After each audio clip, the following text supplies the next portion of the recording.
bonjour Sandrine. Bonjour. Alors voilà une femme courageuse parce que outre le fait qu'elle a créé une entreprise dans un domaine pas toujours facile, elle a fait le trajet pour venir nous voir depuis Grenoble. Sandrine, vous avez créé donc une crèche.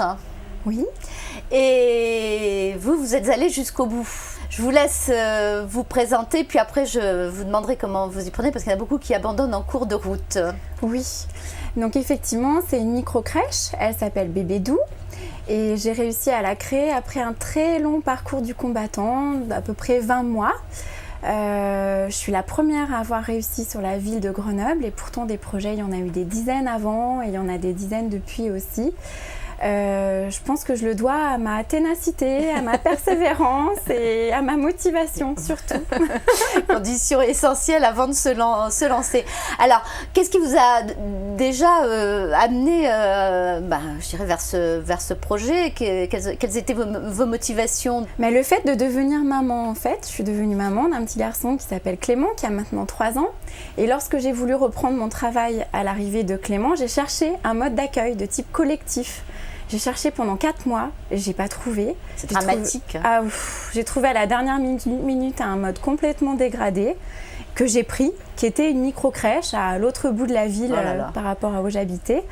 Et quand j'ai repris mon travail, j'ai appris... Vous étiez au placard, quoi. J'ai appris le jour même que mon poste était supprimé, que j'étais licenciée, que je pouvais retourner m'occuper de mon fils chez moi, n'est-ce pas?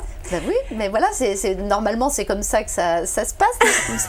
On est là pour ça, nous, hein. Donc garder les enfants à la maison. Ce qui vous a pas forcément emballé, et là, ni une ni deux, vous vous êtes dit, puisque j'arrive pas à avoir de crèche, et si, après tout, ça peut être un projet, si je crée la mienne? Exactement.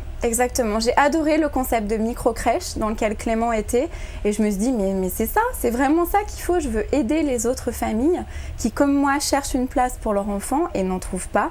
Et je vais faire ça. Donc j'ai pris mon bâton de pèlerin et j'y suis allée. Parce que j'en reçois beaucoup qui ont le même projet. Mais alors comment justement pour aider celles qui y pensent mais qui galèrent là, comment avez-vous fait justement pour baliser toutes ces étapes et puis obtenir au final qu'on vous prenne au sérieux et qu'on vous autorise? Parce que le problème de ce secteur d'activité, c'est extrêmement réglementé.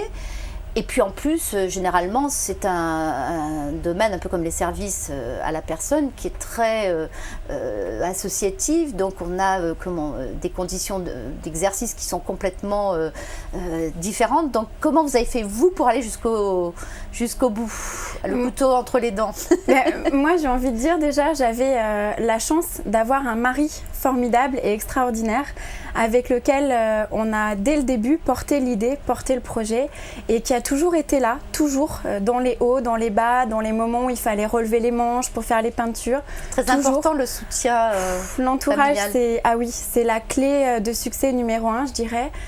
Et au-delà de mon mari, une famille plus généralement, donc que ce soit des frères, des sœurs, des amis, un réseau familial et amical qui a été très fort, tout le temps très présent pour le projet et qui a vraiment permis d'aboutir. Au-delà de tout ce qui est administratif et réglementaire, sur lequel, ma foi, vous passez par la barre en fait. Vous aviez pris des cours de yoga avant pour pas vous énerver parce que parfois c'est insupportable quoi.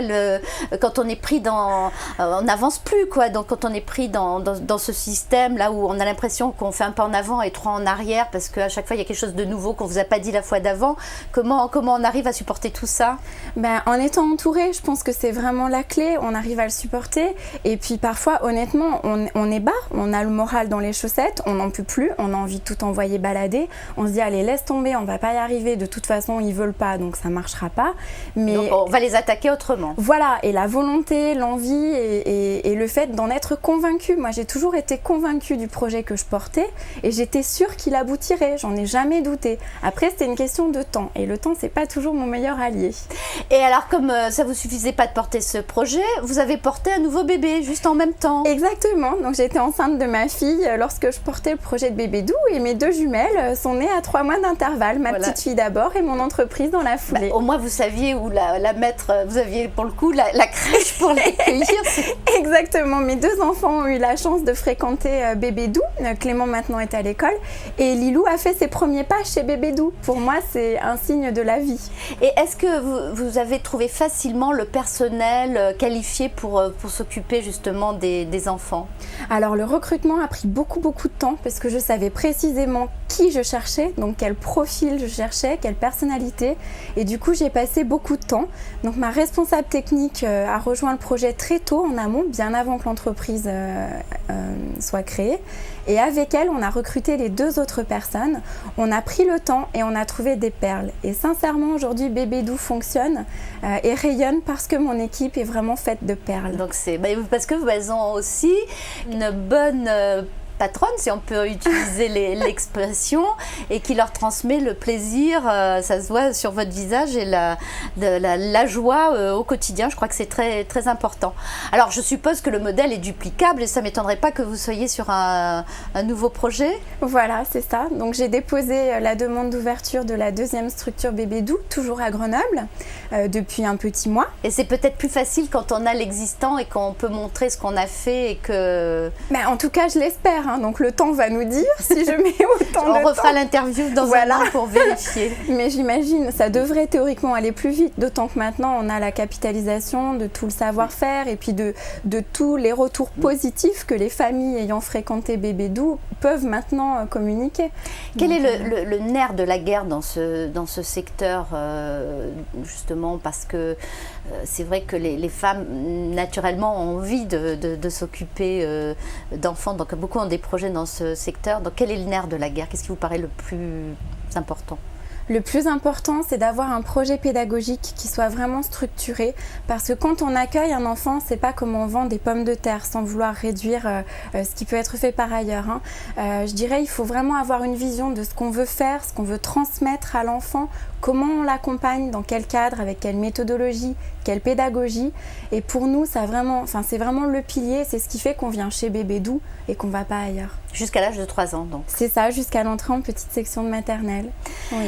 Bien, écoutez, franchement, bravo, parce que je soupçonne par rapport à toutes les femmes que je rencontre qui m'expliquent les difficultés qu'elles ont, alors que le besoin est énorme. C'est ça qui est quelque part frustrant, c'est qu'on a un déficit, je crois que c'est 500 000 places qui manquent, et que le besoin est énorme, et d'un autre côté, c'est extrêmement difficile d'obtenir tous ces agréments, alors que vous l'avez fait avec un appartement d'une centaine de mètres carrés. Bon, on peut faire ça n'importe quel immeuble, bien sûr, à condition de respecter toutes ces normes, oui. Mais quelque part, ça pourrait être fait de façon plus importante, en rapprochant aussi les crèches du domicile des femmes qui n'ont pas à courir à l'autre bout de la ville. Mais c'est vrai que ça reste encore assez difficile. Donc bravo, vous avez montré le chemin, et j'espère que beaucoup arriveront comme vous au bout du projet. Merci. Merci beaucoup.